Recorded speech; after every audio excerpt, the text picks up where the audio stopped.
ಅದೇ ರೀತಿ ಇವತ್ತಿನ ದಿವಸ ಮೋದಿಯವರು ಮುಂದುವರಿಬೇಕಾಗಿತ್ತು. ಅವ್ರಿಗೆಲ್ಲ ರೀತಿಯ ಬೆಂಬಲ ಕೊಟ್ಟಿದ್ದಾಗೂ ಕೂಡ ಕೆಲವು ಗದ್ದಲಗಳು ಕೂಡ ಸೃಷ್ಟಿಯಾಗಿದ್ದಾವೆ. ಯಾಕಂದ್ರೆ ಟ್ರಂಪ್ ಅವ್ರ ಹೇಳಿಕೆ ನೋಡಿರಿ ನೀವು, ಕಾಶ್ಮೀರದಲ್ಲಿ ಯಾರಿಗೂ ಮಧ್ಯಸ್ಥಿಕೆ ಹಾಕಬೇಕಾಗಿಲ್ಲ. ಇವತ್ತು ಪಾಕಿಸ್ತಾನ ಆಕ್ಯುಪೈಡ್ ಏನು ಕಾಶ್ಮೀರ ಇದೆ ಅದು ಕೂಡ ಭಾರತಕ್ಕೆ ಸೇರಬೇಕಾಗಿತ್ತು.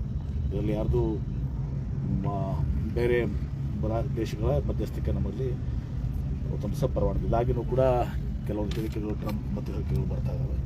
ಈ ಗೊಂದಲ ಸೃಷ್ಟಿಯಾಗಿದೆ.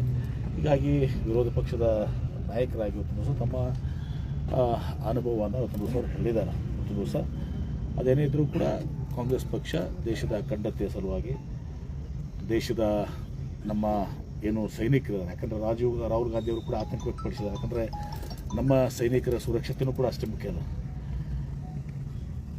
ಅವರ ಮತ್ತು ನಮ್ಮ ಯುದ್ಧ ವಿಮಾನಗಳು ಇವೆಲ್ಲರೂ ಸುರಕ್ಷತೆ ಇದೆ. ಎಷ್ಟೋ ಒಂದು ಕಡೆ ಮಾಹಿತಿ ಸೋರಿಕೆ ಆದರೆ ಅದು ನಮ್ಮ ಸೈನ್ಯಕ್ಕೆ, ನಮ್ಮ ಇದಕ್ಕೆ ಗೊಂದಲ ಉಂಟಾಗ್ತದೆ. ಹೀಗಾಗಿ ಈ ಗೊಂದಲದ ಹೇಳಿಕೆಗಳು